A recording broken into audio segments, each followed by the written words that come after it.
Plant Based Mexican Bowl ค่ะ Plant Based เป็นการกินแบบไม่มีผลิตภัณฑ์จากสัตว์ที่เป็นเบสที่สุดเลยก็คือผักแล้วก็ผลไม้นะคะอย่างเช่น Mexican Bowl อันเนี้ยก็เป็นเหมือนสลัดแหละแต่ว่าวัตถุดิบต่างๆอะค่ะมันก็จะออกไปในทางรสชาติไปในทางอาหารเม็กซิกันอาจจะยุ่งยากในวันแรกที่เราเตรียมแต่เมื่อทำเสร็จแล้วเราเก็บใส่ไว้ในตู้เย็นอะก็แค่เอาทุกอย่างมารวมกันก็ถือว่าเป็นการทำสลัดที่ง่ายมากขึ้นมาค่ะแล้วก็ซอสก็สามารถเก็บไว้ในตู้เย็นได้เช่นกันค่ะ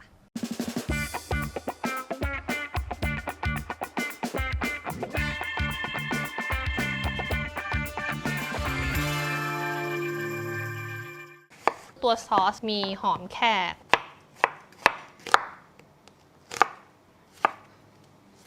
พริกต่างๆ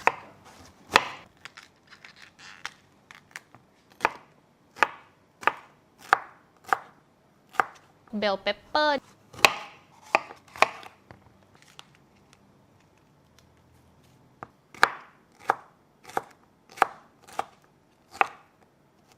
ฮาลาเพนโย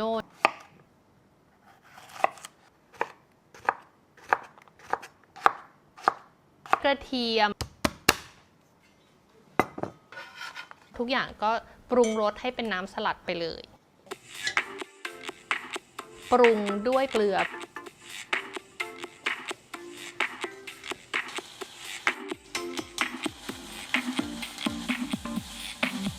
แล้วก็มีเครื่องเทศเพื่อให้มันมีความเผ็ดร้อนแล้วก็มีกลิ่นที่ออกมาทางเม็กซิกัน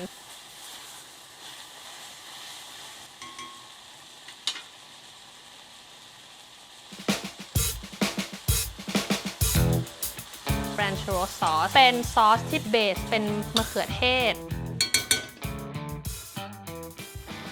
หุงคีนัว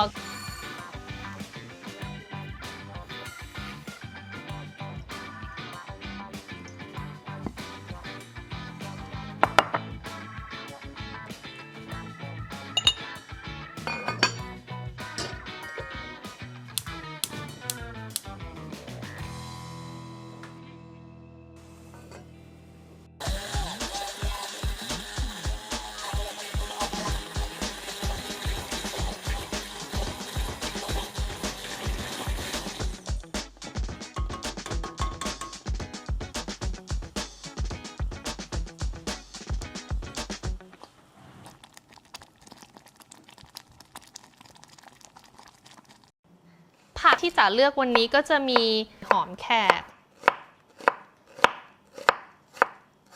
แตงกวาค่ะมะเขือเทศสด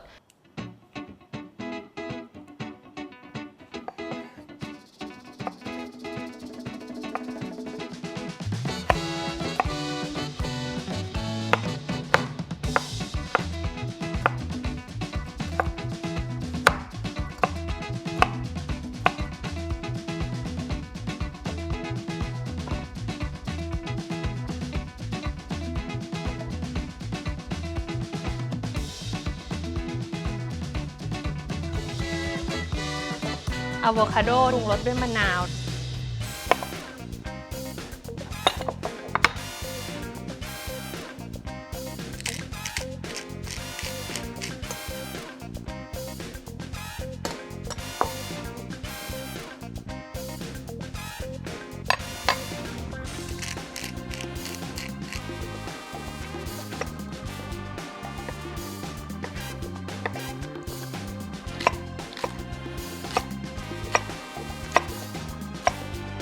สลัดโรเมนถ้าใครชอบกรีนโอ๊กเรดโอ๊กก็ได้เหมือนกันสปินัชค่ะ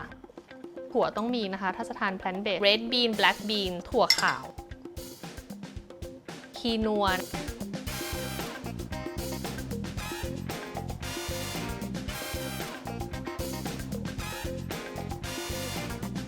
ข้าวโพดค่ะ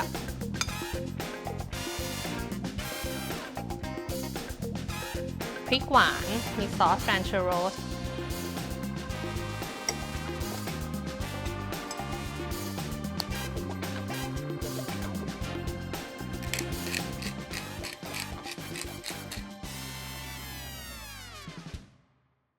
น่ากินมากเหมือนสลัดที่แคลิฟอร์เนียเลยพี่ก็มีความเวอร์เหมือนกันนะ แค่ดูก็ผิวดีแล้วเนี่ย นี่คือน้ำลายเอื้อกเลยนะเอาเลยค่ะ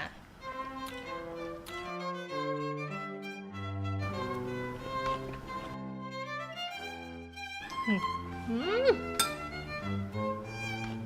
อืม เป็นไง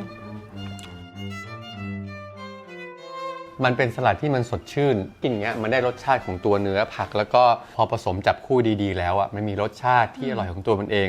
พอคลุกแล้วพอดูจริงจังไปหมดเนี่ย กินไปสักพักเราจะชอบร่างกายตัวเอง กินแล้วจะสวย แล้วก็จะหล่อขึ้น ไม่จัดจ้านอ่ะ